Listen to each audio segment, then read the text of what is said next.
Hello everyone, welcome to legal narrative. आज ये हमारी एपीओ बैच की लास्ट क्लास है जिसमें हम अपना कॉन्स्टिट्यूशन पढ़ने जा रहे हैं। आज यूपी एपीओ प्रीलिम्स का बैच ख़त्म हो रहा है। आज 31 दिसंबर 2025 है।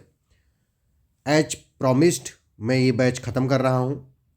सारा सिलेबस हम लोगों ने कंप्लीट कर लिया है, सारे सब्जेक्ट पढ़ लिए हैं। ये लास्ट क्लास है, इसमें हम कॉन्स्टिट्यूशन के सारे एस्पेक्ट को देख लेंगे, क्योंकि कॉन्स्टिट्यूशन एक मतलब फेमिलियर सब्जेक्ट है, तो उसमें हमको बहुत डिटेल में घुसने की ज़रूरत नहीं है। और ये भी है कि ये सिर्फ प्रीलिम्स में पूछा जाना है, तो हम उस चीज़ को भी मद्देनज़र रखते हुए काम करेंगे। राइट, पहली चीज़ तो ये हो गई। दूसरी चीज़ ये कि ये 10 मार्क्स का पूछा जाना है। सबसे कम लॉ पेपर में सबसे कम मार्क्स का पूछा जा रहा है, तो और फेमिलियर भी है, सब लोग जानते भी हैं। पॉलिटी सेक्शन में भी हम लोगों ने बहुत सारे एस्पेक्ट इसके पढ़ लिए हैं। हिस्ट्री में भी जो कॉन्स्टिट्यूशनल डेवलपमेंट होता है, इन सारी चीज़ों को पढ़ लिया है। अब यहाँ पर हम कोर कॉन्स्टिट्यूशन को पढ़ने की कोशिश करेंगे। उससे रिलेटेड जितनी भी इंपॉर्टेंट चीज़ें हैं, उसके इर्द गिर्द जितनी इंपॉर्टेंट चीज़ें हैं, उन सबको हम 1 बाय 1 जानने की कोशिश करेंगे। घबराएंगे नहीं, लास्ट क्लास है, आराम से करेंगे जैसे हम लोगों ने हर चीज़ आराम से किया है। उसके बाद अगर आपको मेंस का बैच ज्वाइन करना हो तो आप मेंस का बैच अपने 9984848968 पर व्हाट्सएप करके हमसे डिटेल मांग करके और मेंस का बैच ज्वाइन कर सकते हैं। क्योंकि मेंस का बैच बाबू जो अल्टीमेट सिलेक्शन होता है वो मेंस और इंटरव्यू के मार्क्स के बेसिस पर होता है। Prelims is just a qualifying. और मेंस कब क्वालिफाई होता है? जब हम आंसर राइटिंग की प्रैक्टिस किए रहते हैं, आंसर राइटिंग किए रहते हैं, क्योंकि वहाँ पे बहुत सारे आंसर्स लिखने होते हैं और टाइम बाउंड और कंटेंट बाउंड मैनर में लिखना होता है। तो उन सारी चीज़ों की प्रैक्टिस ज़रूरी होती है। Always remember, practice makes a man and a women perfect. ठीक है, तो ये बात हम याद रखेंगे। चलो अब हम लोग स्टार्ट करते हैं विदाउट अ फर्दर अडू। ठीक है, हाँ, बात आती है कि कॉन्स्टिट्यूशन बाबू, सबसे पहले कॉन्स्टिट्यूशन होता क्या है? लॉ दो तरीके का होता है। लॉ दो तरीके का होता है। एक तो होता है पब्लिक लॉ और एक होता है प्राइवेट लॉ। एक पब्लिक लॉ होता है और एक प्राइवेट लॉ होता है। तो पब्लिक लॉ क्या होता है? पब्लिक लॉ का मतलब ऐसा लॉ जो स्टेट्स को गवर्न करता है, लॉज गवर्निंग द स्टेट। और प्राइवेट लॉ जो होता है वो इंडिविजुअल्स को गवर्न करता है। Which laws by which the state governs the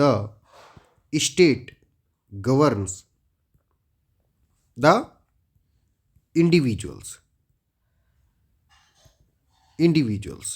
अब आपके दिमाग में आ रहा होगा कि कॉन्स्टिट्यूशन एक पब्लिक लॉ है कि एक प्राइवेट लॉ है? बाबू, constitution is the mixture of both, क्योंकि वो लॉ को भी गवर्न, मतलब स्टेट के पावर को भी, स्टेट के भी फंक्शनिंग को भी गवर्न करता है, और स्टेट के द्वारा कैसे इंडिविजुअल को भी गवर्न किया जाएगा, उनके वेलफेयर के लिए कैसे काम किया जाएगा, उनके प्रोटेक्शन ऑफ राइट्स के लिए कैसे काम किया जाएगा, उनके फंडामेंटल ड्यूटीज, फंडामेंटल राइट्स को कैसे प्रोटेक्ट किया जाएगा, कैसे इन्फोर्स कराया जाएगा, इन सारी चीज़ों के भी बारे में बात करता है। तो it is an amalgamation of both public and private law.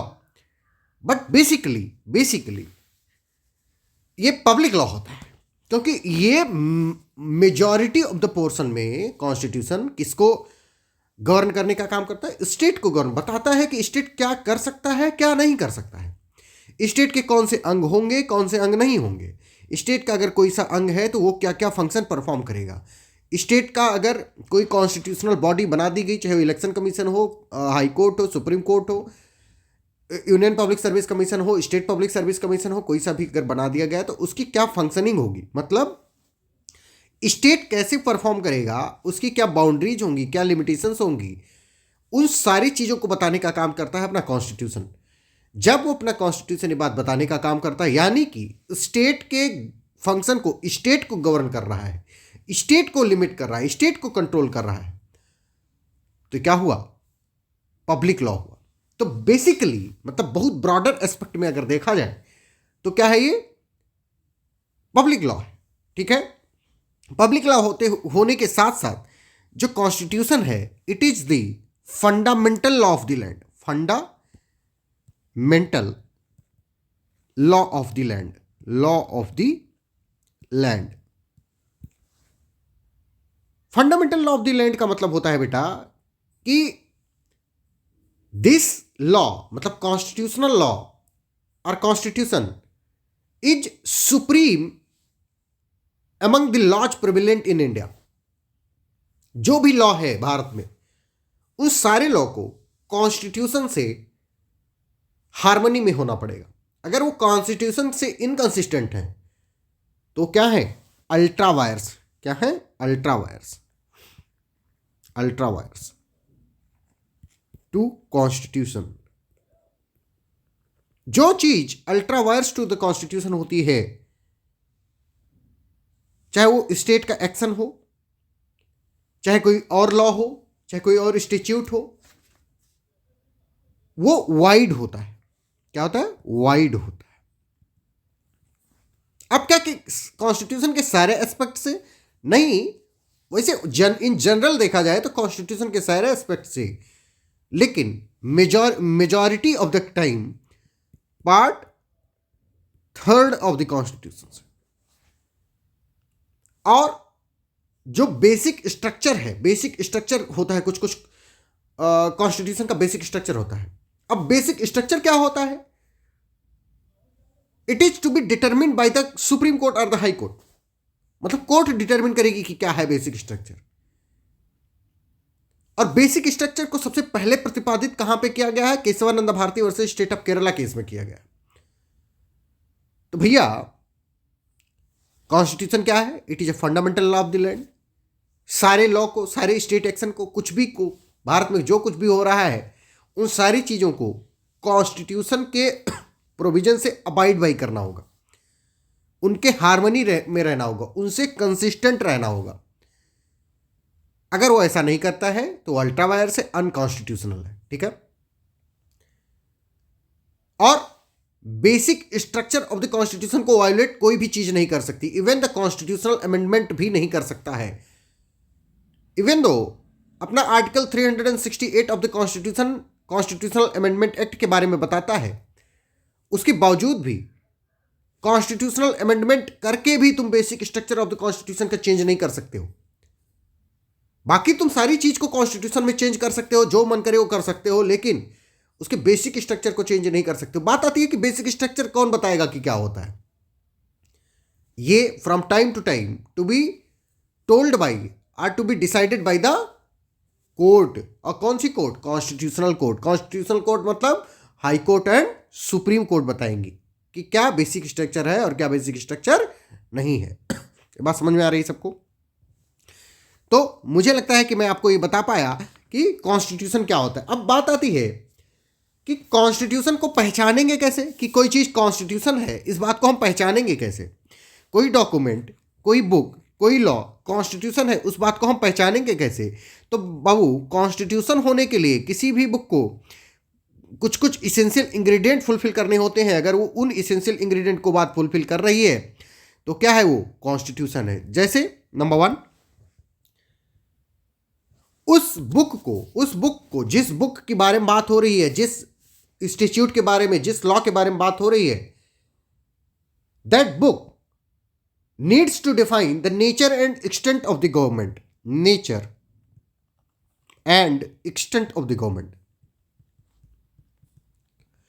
अब हमको पता है, आपको पता है, अभी हम लोग आगे पढ़ेंगे भी, ये प्रियम्बल वगैरह पढ़ेंगे तो उसमें हमको पता चलेगा कि अपना constitution nature and extent of the government के बारे में बताता है।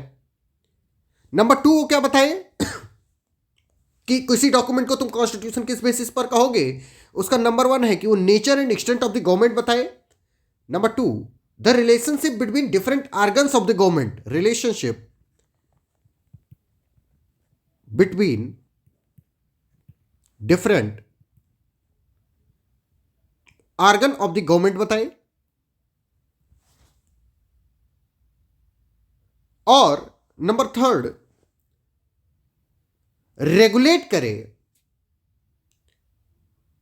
Government organ of the government और सिटीजनशिप के रिलेशनशिप को भी, सिटीजन्स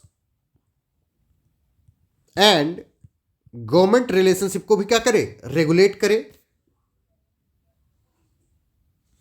एंड नंबर फोर्थ,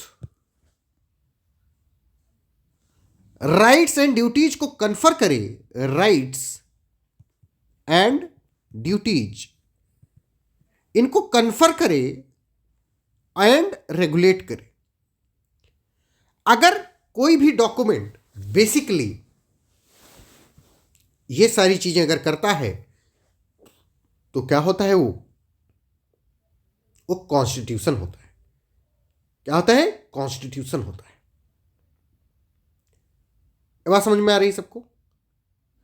अब बात आती है कि क्या कॉन्स्टिट्यूशन के होने मात्र से, ध्यान से सुनो मैं क्या बोल रहा हूं, क्या कॉन्स्टिट्यूशन के होने मात्र से कॉन्स्टिट्यूशनलिज्म हो जाता है?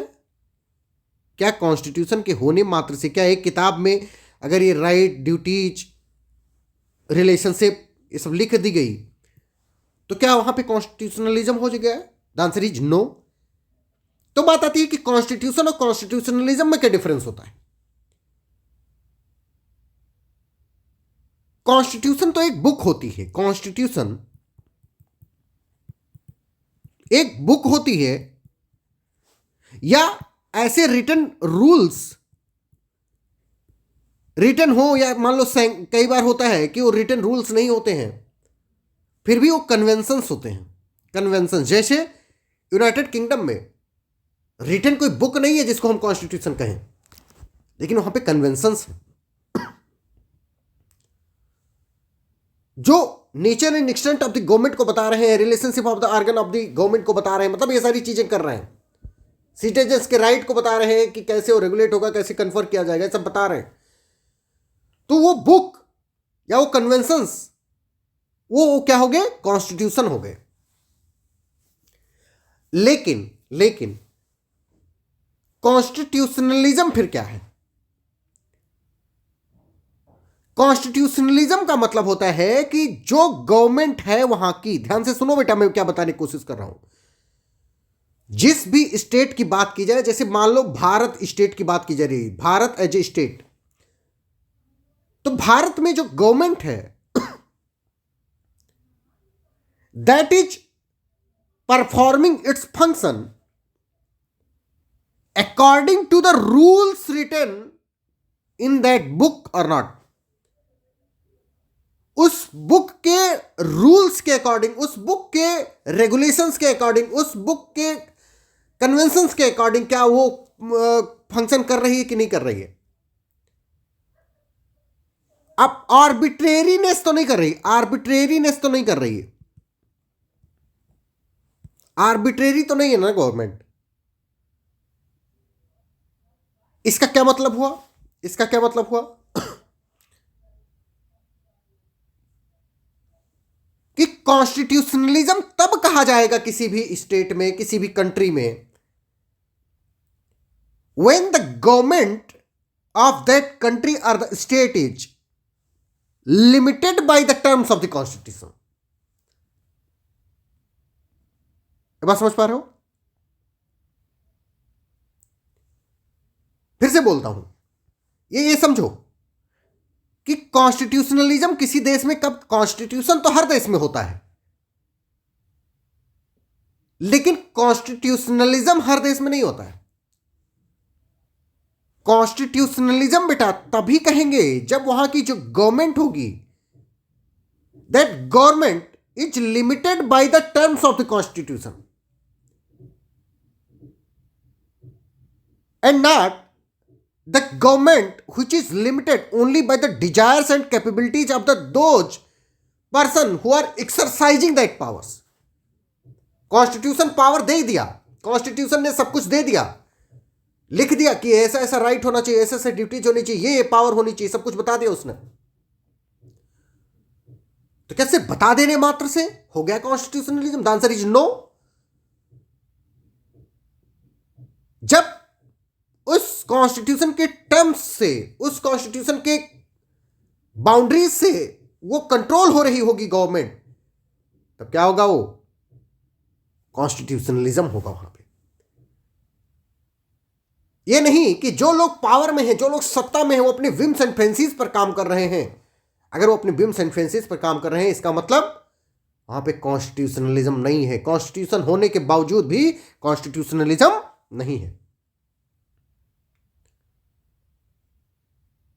बात समझ पा रहे हो? तो इन सारे बहस से जो जो कुछ भी अभी हमने ज्ञान बताया आपको, इससे आपको एक बात समझ में आनी चाहिए कि कॉन्स्टिट्यूशनलिज्म का मतलब होता है लिमिटेड गवर्नमेंट। कैसी government? Limited government. And the word constitutionalism itself is the antithesis of arbitrariness. दो जो वर्ड है constitutionalism, it is an antithesis of arbitrariness.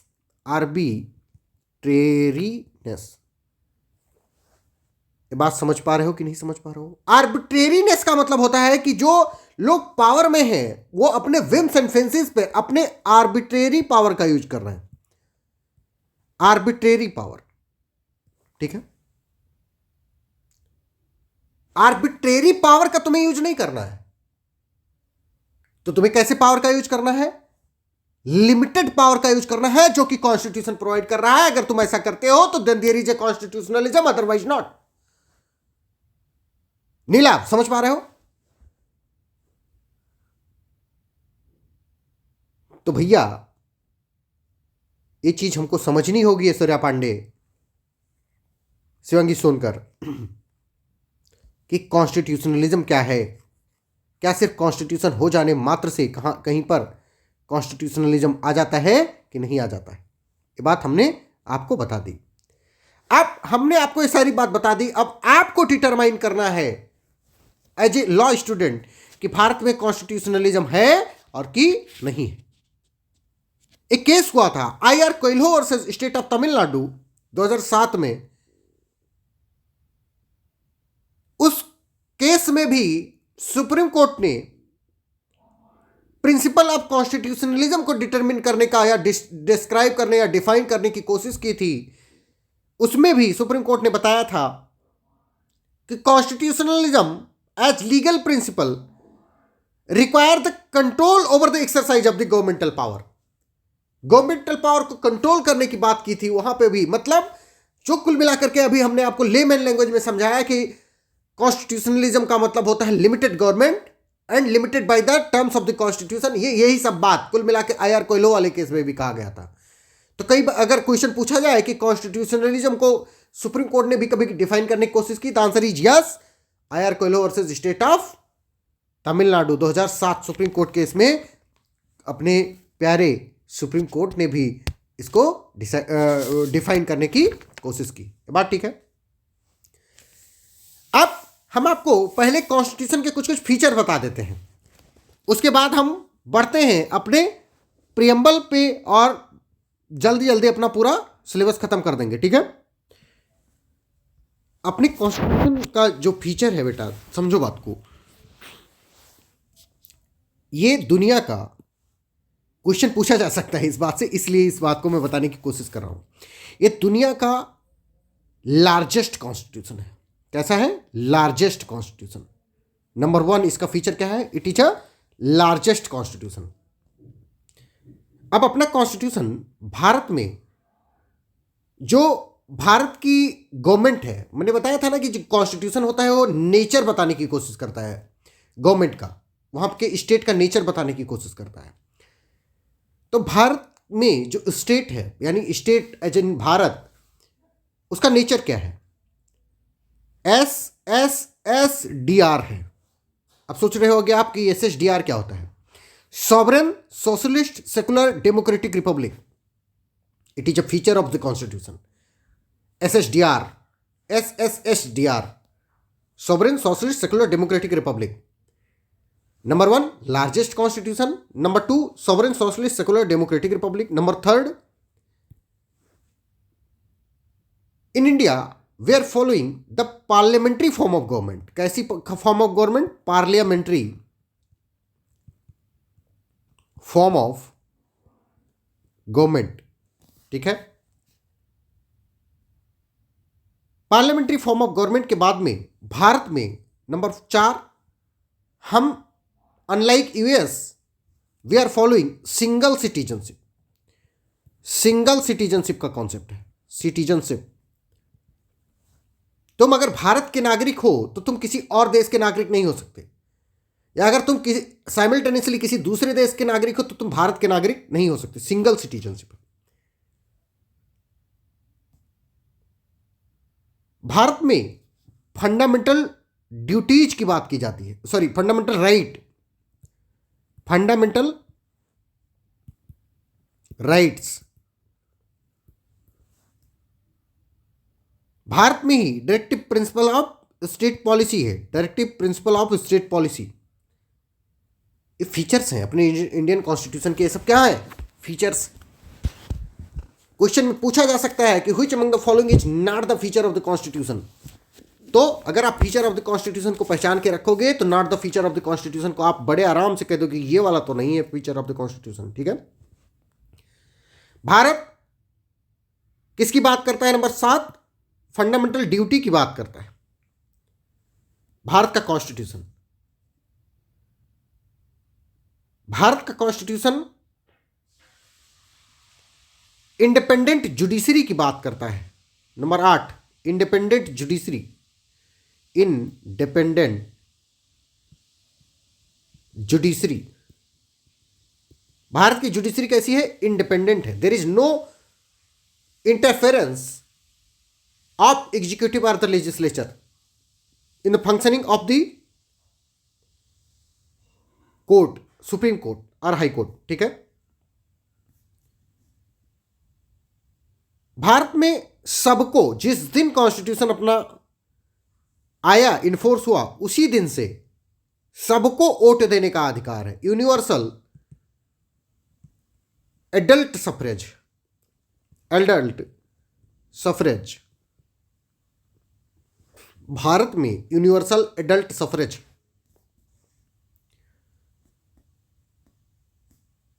बात समझ पा रहे हो? भारत के कॉन्स्टिट्यूशन को चेंज भी किया जा सकता है और इसके बेसिक स्ट्रक्चर को नहीं भी चेंज किया जा सकता है। Meaning thereby it is a blend of rigidity and flexibility. ये ब्लेंड है किसका? रिजिडिटी और फ्लेक्सिबिलिटी का। तो मैंने 10 फीचर बताए, बाकी के फीचर आप खुद से देख लेना, यही इतना मुझे अभी याद आ रहे हैं। फीचर तो अपने भारत के कॉन्स्टिट्यूशन के तो लाखों करोड़ों फीचर होंगे, सब फीचर ही तो है, लेकिन इतना याद रखना जरूरी है कि इट इज दुनिया का ध्यान से सुनो, दुनिया का लार्जेस्ट कॉन्स्टिट्यूशन है। भारत में जो नेचर ऑफ स्टेट है, it is sovereign socialist secular democratic Republic. यहां पे कौन सी फॉर्म ऑफ गवर्नमेंट है? पार्लियामेंट्री फॉर्म ऑफ गवर्नमेंट है। कैसी सिटीजनशिप है? सिंगल सिटीजनशिप है। फंडामेंटल राइट प्रोवाइड करते हैं। Directive principle of state policy है, जो गवर्नमेंट किसी भी पार्टी की क्यों ना हो, इन प्रिंसिपल्स को फॉलो करना for the purpose of welfare state, follow करना उनको मैंडेटरी है। फिर फंडामेंटल ड्यूटी की बात करते हैं। फिर independent judiciary, there is no interference whatsoever of any other organ of the government into the functioning of the judiciary. फिर यूनिवर्सल एडल्ट सफरेज है कि 18 साल के ऊपर अगर आप हो गए तो आप वोट दे सकते हो। There is blend of rigidity and flexibility, meaning thereby हम कॉन्स्टिट्यूशन के कुछ एस्पेक्ट को बड़े आराम से चेंज कर सकते हैं, लेकिन बहुत सारे एस्पेक्ट ऐसे हैं जिनको चेंज करने के लिए हमको बहुत रिगरस प्रोसीजर फॉलो करना पड़ता है। और बहुत सारे ऐसे प्रोसीजर हैं जिनको हम, मतलब बहुत सारे ऐसे एस्पेक्ट हैं कॉन्स्टिट्यूशन के जिनको हम चेंज ही नहीं कर सकते, जिनको हम बेसिक स्ट्रक्चर कहते हैं। क्या कहते हैं, बेसिक स्ट्रक्चर। हम नहीं कहते, मतलब जुडिशरी ने बता दिया कि भैया कुछ बेसिक स्ट्रक्चर है, उसको तुम चेंज नहीं कर सकते, तो नहीं करेंगे चेंज। ये बात ठीक है, ये बात समझ में आ गई सबको। तो ये थे अपना कॉन्स्टिट्यूशन का feature of Indian constitution. Now we will dig deeper into the provisions of the constitution, starting with preamble to the constitution, और देखेंगे कि ये क्या कहने की कोशिश कर रहा है। तो सबसे पहले इसकी वर्डिंग देखो। इसकी वर्डिंग है, we the people of India having solemnly resolved to constitute India into a sovereign, socialist, secular, democratic republic and to secure to all its citizens justice, social, economic and political liberty of thought, expression, belief, faith and worship, equality of status and of opportunity, and to promote among them all fraternity, assuring the dignity of the individual and the unity and the integrity of the nation. In our Constituent Assembly, this 26th day of November 1949, do hereby adopt, enact and give to ourselves this Constitution. कौन सा Constitution? This Constitution, जिसको हम आज पढ़ रहे हैं अपने last lecture of UP APO prelims batch में। ठीक है, ये बिहार एपीओ के लिए भी बहुत काम आने वाली चीज़ है। सेम पढ़ना है, कुछ नहीं अलग पढ़ना है। तो इसलिए अगर मैं कहूँ कि ये यूपीएपीओ प्रीलिम्स की लास्ट क्लास है तो किसी को घबराना नहीं है, क्योंकि ये बिहार एपीओ में भी काम आने वाली चीज़ है। ठीक है, बात आती है कि जो प्रियम्बल होता है, प्रियम्बल किसी भी इंस्टीट्यूट का एक इंट्रोडक्शन होता है। क्या होता है? इंट्रोडक्शन होता है। ये बताता है कि पूरे इंस्टीट्यूट को जब तुम पढ़ लोगे तो क्या पाओगे, वहां पे क्या कहने की कोशिश कर रहा है वो, क्या किस चीज को अग्रीगेट करके, एक्युमुलेट करके बताने की कोशिश कर रहा है। ठीक है, ये प्रियम्बल हमको मदद करता है। It helps in understanding the legislative intent of the legislature और parliamentarian and what are the objective which needs to be achieved by that institute. तो अपने कॉन्स्टिट्यूशन के द्वारा क्या अचीव करने की कोशिश की जा रही है? एक sovereign, socialist, secular, democratic republic को अचीव करने की कोशिश की जा रही है। किसके द्वारा? We the people of India, हम भारत के लोगों के द्वारा की जा रही है। कोई बाहर का, विदेश का इंसान आकर के हमारे लिए बना कर नहीं गया। ठीक है, क्वेश्चन पूछा जा सकता है कि भारत में किस तरीके की जस्टिस की बात की गई है। तो भारत में 3 तरीके की जस्टिस की बात की गई है। कौन कौन सी? Social, economic and political justice की बात की गई है। भारत में कितने तरीके की लिबर्टी की बात की गई है? भारत में liberty of thought, expression, belief, faith and worship, 5 तरीके की लिबर्टी की बात की गई है। इक्वलिटी की बात किस किस चीज में की गई है? स्टेटस एंड अपॉर्चुनिटी, मतलब किसी को नौकरी मिलना है तो सबको नौकरी मिलना चाहिए, समाज में सबको इज्जत मिलनी चाहिए, स्टेटस सबका बराबर होना चाहिए। ये नहीं कि कोई हिंदू है, कोई मुस्लिम है, कोई क्रिश्चियन है, कोई पारसी है, ऐसा नहीं होना चाहिए। ये भी नहीं होना चाहिए कि कोई ब्राह्मण को ज़्यादा इज्जत मिले, क्षत्रिय को उससे कम मिले, वैश्य को उससे भी कम मिले, शूद्र को मिले ही ना, ऐसा नहीं होना चाहिए। सबको बराबर बराबर इज्जत मिलनी चाहिए। इक्वलिटी ऑफ स्टेटस, सबको बराबर बराबर, किसी के जाति से, किसी के धर्म से, किसी के लिंग से कोई डिस्टिंक्शन, कोई डिफरेंशिएशन नहीं होना चाहिए। सबको अपॉर्चुनिटी बराबर बराबर की मिलनी चाहिए। ठीक है, फ्रेटर्निटी होनी चाहिए, बंधुत्व की भावना होनी चाहिए। डिग्निटी ऑफ द इंडिविजुअल को प्रोटेक्ट करना है हमको। Unity and integrity of the nation को बनाए रखना है। भारत एक यूनाइटेड कंट्री की तरह से खड़ा रहे, यूनाइटेड स्टेट्स की तरह से खड़ा रहे। ऐसा ना हो कि बिखर जाए।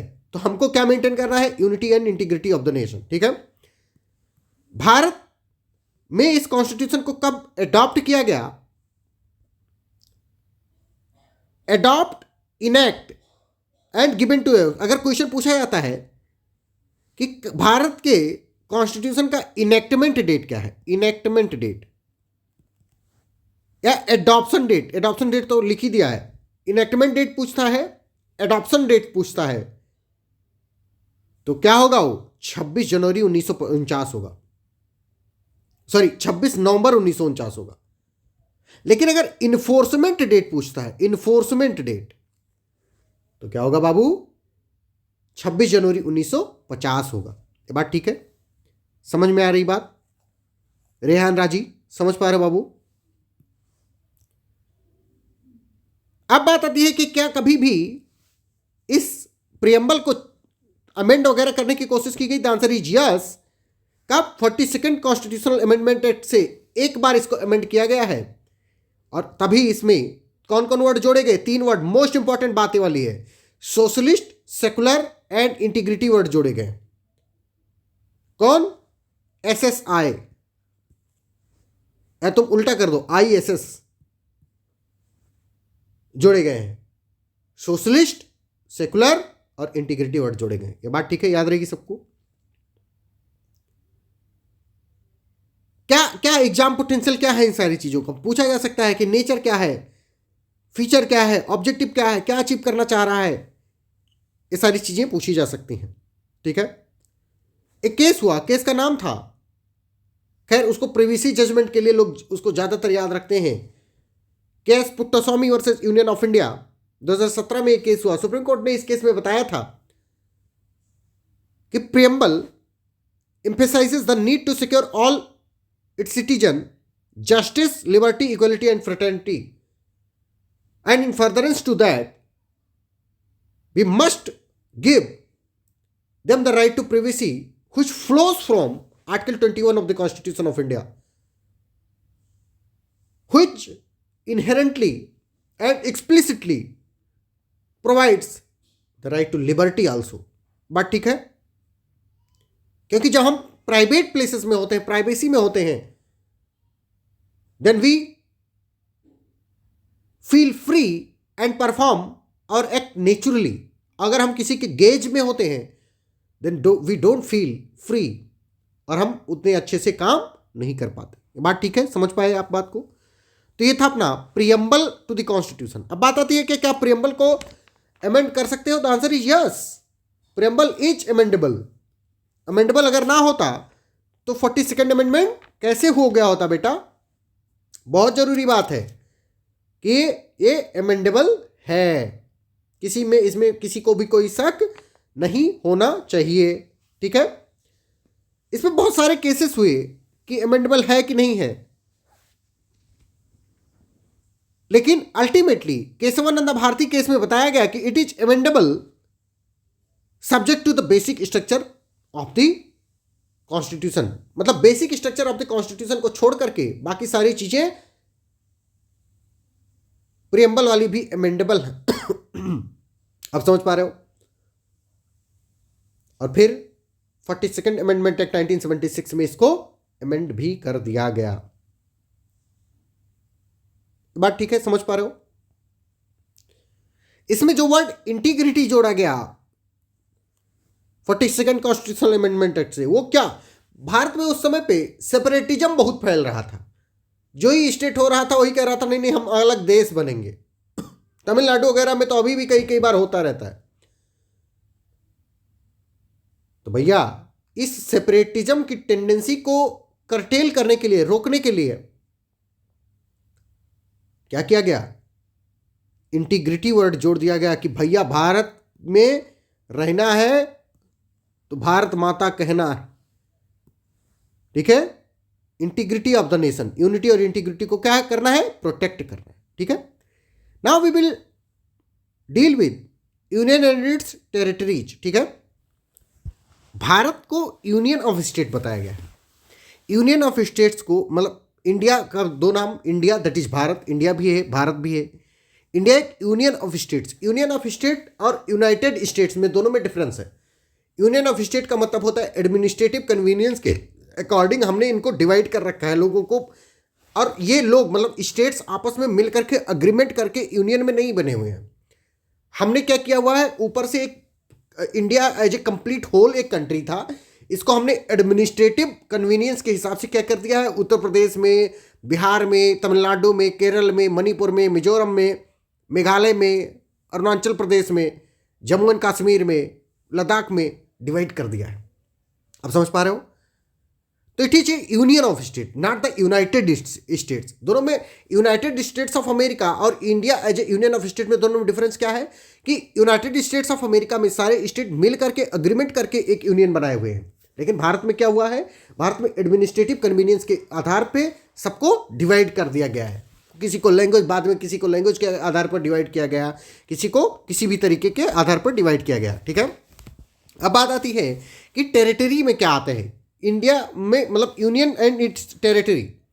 तो टेरिटरी ऑफ इंडिया में बेटा तीन चीज़ें आती हैं। टेरिटरी ऑफ इंडिया में तीन चीज़ें आती हैं। एक तो स्टेट की टेरिटरी, जो स्टेट्स हैं उनकी टेरिटरी, और यूनियन टेरिटरीज आती हैं, और एक भारत कहीं पर भी, मान लो भारत कल को, भारत और चाइना का युद्ध हो जाता है, वार हो जाता है, और जब हम लोग बीजिंग वगैरह छका लेंगे, मतलब कब्जा कर लेंगे बीजिंग पे, तो बीजिंग क्या हो जाएगा, बीजिंग भी territory acquired by the government of India हो जाएगी। ठीक है, या मान लो अभी बांग्लादेश बहुत कूद रहा है, उछल रहा है कि हम सेवन सिस्टर्स को बगल कर देंगे, मतलब अपने में कब्जा कर लेंगे, वो जो चिल्लाता है, वहाँ के जो लोग चिल्लाते हैं।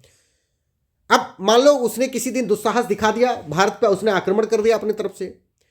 भारत खुद से तो आक्रमण करता नहीं कभी किसी पे, लेकिन अगर बांग्लादेश ने भारत पे मान लो आक्रमण कर दिया, तो जो ढाका होगा या बांग्लादेश के और भी बड़े बड़े जो शहर हैं, या पूरा बांग्लादेश ही क्या हो जाएगा, भारत की territory acquired by the government of India हो जाएगी। ठीक है, बात समझ पा रहे हो? या मान लो पाकिस्तान कल को उठे और मुंह इधर उधर फुला रहा हो, तो हम लोग जब ऑपरेशन सिंदूर 2.0 चलाएंगे, तो भारत जो पाकिस्तान का लाहौर है, कराची है, रावलपिंडी है, ये सब क्या हो जाएगा, भारत की territories acquired by the government of India हो जाएगी। बात ठीक है, समझ पा रहे हो? तो ये सारी चीज़ें हैं, तो हमने शायद आपको ये चीज़ें एक्सप्लेन करके बता दी। ठीक है, आप क्या करोगे, आप लोग ये देख लोगे कि पार्लियामेंट कैसे एडमिट कर सकता है, कैसे उनको एग्जिट करवा सकता है, ये सारी चीज़ें आप खुद से देख लोगे। ठीक है, बात आती है सिटीजनशिप की। सिटीजनशिप में मैंने आपको पहले ही बता दिया है कि सिटीजनशिप भारत में कैसे काम करती है। सिटीजनशिप भारत में बेटा सिंगल सिटीजनशिप होती है। सिटीजनशिप भारत में सिंगल सिटीजनशिप होती है, ये आप इतना याद रखना। बाकी इस सिटीजनशिप से कभी क्वेश्चन वैसे पूछा जाएगा नहीं, लेकिन भारत में कुछ कुछ तरह की चीज़ें बताई गई हैं, उसको हम बता दे रहे हैं। जैसे आर्टिकल जो 5 है, आर्टिकल 5 में domicile by citizenship by domicile की बात की गई है। Domicile in India, born in India, parents born plus 5+ years के लिए। तो सिटीजनशिप बाई डोमिसाइल कहाँ पे बताया गया है, आर्टिकल 5 में। Migrants to India from Pakistan किस सेक्शन में बताया गया है, सेक्शन बोल रहा हूं, आर्टिकल 6 में। Person of Indian origin residing outside India or by registration किस आर्टिकल में, आर्टिकल 8 में। बात ठीक है? तो सिटीजनशिप के कॉन्सेप्ट में हमको बेटा ये याद रखना है कि भारत में कैसी सिटीजनशिप है, सिंगल सिटीजनशिप है, और सिटीजनशिप से रिलेटेड मोस्ट इंपॉर्टेंट प्रोविजन है आर्टिकल 11, मोस्ट इंपॉर्टेंट, क्योंकि सिटीजनशिप से रिलेटेड कोई भी कानून बनाने का पावर किसके पास है, सिर्फ और सिर्फ पार्लियामेंट के पास है, सिर्फ और सिर्फ पार्लियामेंट के पास है।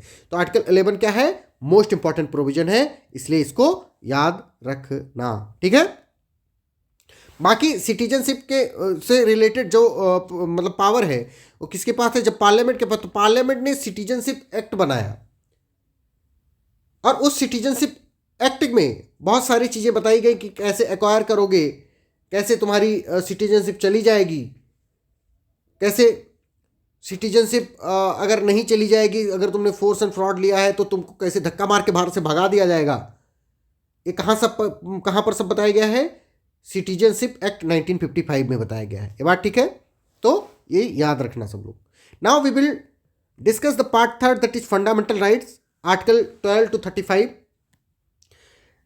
Fundamental rights are available against the state, मतलब majority of the fundamental rights are available against the state. कुछ कुछ हैं जो इंडिविजुअल के अगेंस्ट भी अवेलेबल हैं, लेकिन मेजॉरिटी ऑफ द जो फंडामेंटल राइट्स हैं किसके अगेंस्ट अवेलेबल हैं बेटा, स्टेट के अगेंस्ट अवेलेबल हैं। अब बात आती है कि स्टेट होता क्या है। तो स्टेट को डिफाइन करते हुए आर्टिकल 12 कहता है कि कोई भी मतलब यूनियन है, यूनियन अगर, या यूनियन की पार्लियामेंट या यूनियन एग्जीक्यूटिव, या सिमिलरली स्टेट की स्टेट लेजिस्लेचर, स्टेट की एग्जीक्यूटिव, स्टेट का मतलब कोई भी ऐसा जो स्टेट के द्वारा फंडेड है, वो सब क्या किस में आ जाते हैं, वो सब स्टेट में आ जाते हैं। ठीक है, इसी में एक अदर अथॉरिटी या लोकल अथॉरिटी के बारे में भी बात किया गया है।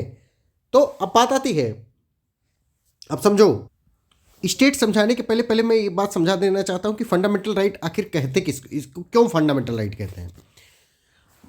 फंडामेंटल राइट इसको इसलिए कहते हैं क्योंकि it is very essential for the dignified life. बहुत जरूरी बात है ये, ठीक है। ये एक ह्यूमन राइट का ही जो ह्यूमन राइट होता है ना, ह्यूमन राइट का ही ये क्रिस्टलाइज्ड वर्जन है। मतलब ये इतने इसेंशियल राइट हैं कि इनको फंडामेंटल राइट कह दिया गया। अब समझ पा रहे हो, ये एक इनवायोलेबल राइट होते हैं। कैसे होते हैं? इनवायोलेबल राइट्स होते हैं, which are so essential to protect the rights and liberties of the people against the encroachment of the state। भैया इनके बिना, ध्यान से समझो बात को, इनके बिना जिंदगी जीना बहुत मुश्किल हो जाएगा। और जिन जिन राइट्स के बिना जिंदगी जीना मुश्किल हो जाएगा, उन्हीं राइट्स को हम फंडामेंटल राइट कहते हैं। क्या कहते हैं? फंडामेंटल राइट कहते हैं। एक केस हुआ Maneka Gandhi versus union of India. उसमें सुप्रीम कोर्ट ने बताया कि fundamental rights are those rights with which every human being can develop his personality to the fullest extent. अपनी पर्सनालिटी को फुलेस्ट एक्सटेंट तक डेवलप कर सकता है अगर उसको फंडामेंटल राइट दिए जाएं तो। अब आप सोच लीजिए कि कितने इंपॉर्टेंट बात है, ठीक है। और ये किसके अगेंस्ट अवेलेबल है? स्टेट के अगेंस्ट अवेलेबल है। अब बात आती है फिर स्टेट क्या होता है। स्टेट अभी जो हम लोगों ने देखा था ऊपर ऊपर से कि इसमें यूनियन, ये वो फलाना ढिकाना ये सब आता है, उस चीज को मैं थोड़ा अच्छे से आराम से बताने की कोशिश कर रहा हूं। देखो, गवर्नमेंट ऑफ इंडिया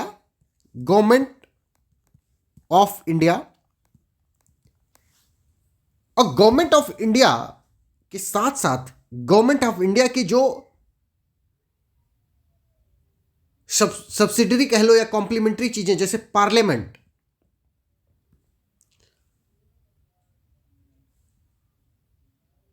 सेंट्रल का executive,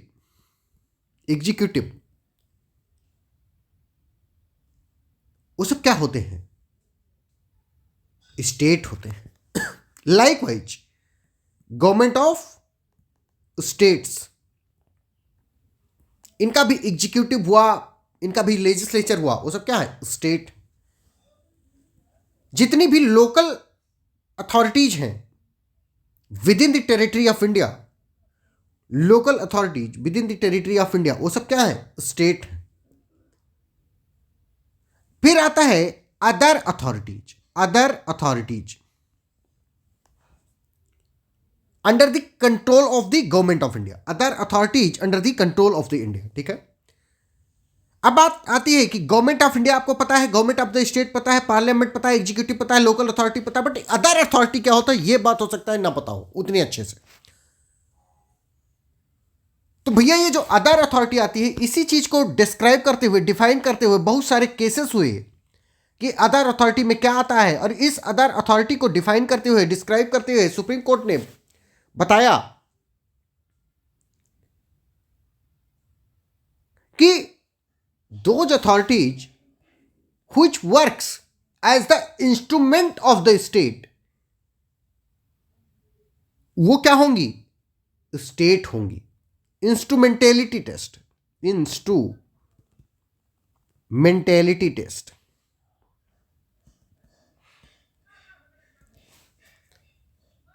any body which is regarded as instrumentality of the state falls under the purview of Article 12 of the Constitution of India, and for that virtue it is state।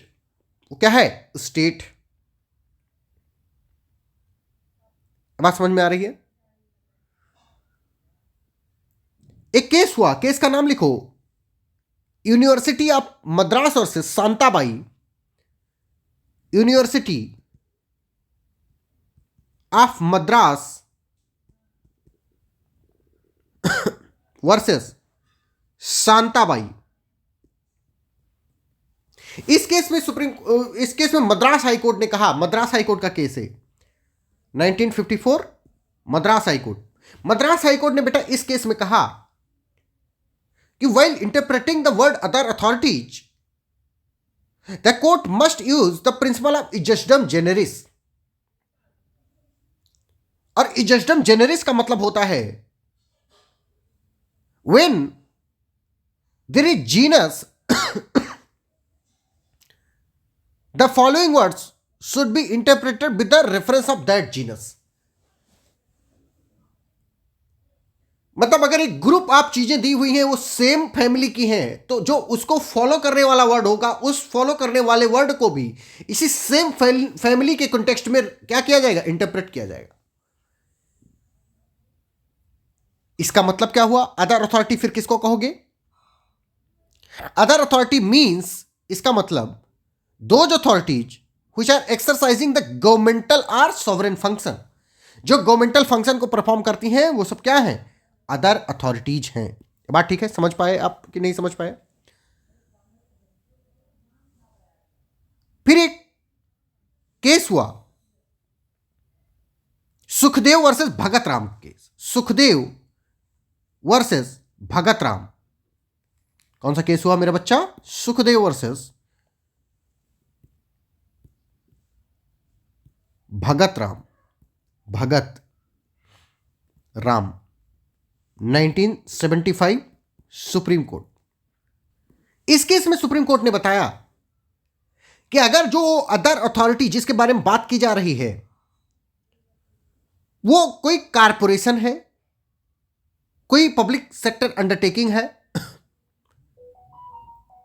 And it is performing the governmental function, then it should be treated as the instrumentality of the government, and hence it comes within the meaning of Article 12 of the Constitution of India and the state। ये बात ठीक है, समझ पा रहे हो। इसी के फर्दरेंस में, सुखदेव वर्सेस भगत राम के फर्दरेंस में एक केस हुआ, RD Shetty versus international airport authority of India, international airport authority of India 1979 supreme court. Supreme court ने सुखदेव वर्सेस भगत राम केस को ही एक्सटेंड कर दिया, मतलब एक्सपैंड कर दिया, एक तरह से तुम समझ लो।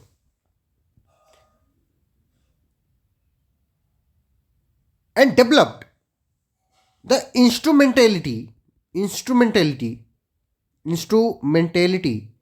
and agency test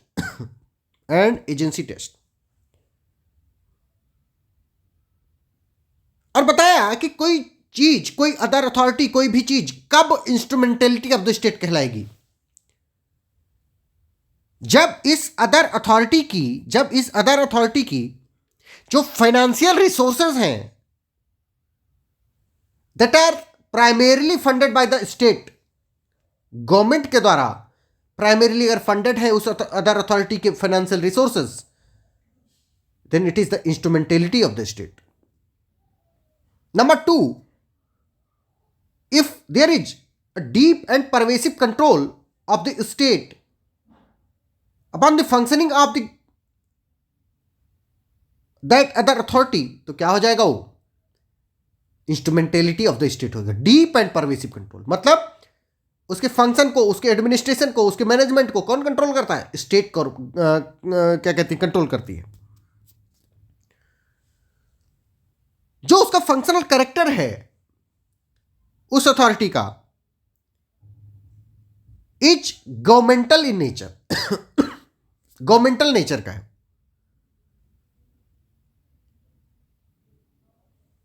तो क्या कहलाएंगी वो? इंस्ट्रूमेंटेलिटी ऑफ द स्टेट कहलाएंगी। तो मैंने क्या चीज बोला? पहला कि फंडिंग कहां से आ रही है? स्टेट से आ रही है। कंट्रोल किसका है? स्टेट का कंट्रोल है। कंट्रोल कैसा होना चाहिए? डीप एंड परवेसिव होना चाहिए। वो जो फंक्शन परफॉर्म कर रहे हैं, that function needs to be governmental in essence, governmental function होना चाहिए। तो क्या कहलाएगा वो? इंस्ट्रूमेंटेलिटी ऑफ द स्टेट कहलाएगा। क्या कहलाएगा? इंस्ट्रूमेंटेलिटी ऑफ द स्टेट कहलाएगा। और जब वो इंस्ट्रूमेंटेलिटी ऑफ द स्टेट हो जाएगा तो वो अदर अथॉरिटी के कैटेगरी में आ जाएगा और फंडामेंटल राइट उसके अगेंस्ट लिए जा सकते हैं। ये बात ठीक है? समझ पा रहे हो? तो अब आपको शायद समझ में आ गया होगा कि फंडामेंटल राइट किसके अगेंस्ट में लिए जा सकते हैं, किसके अगेंस्ट में पाए जा सकते हैं। बात आती है कि क्या जुडिशरी स्टेट है कि नहीं है? भैया समझो बात को। जब जुडिशरी जुडिशियल फंक्शन परफॉर्म कर रहा होगा तब वो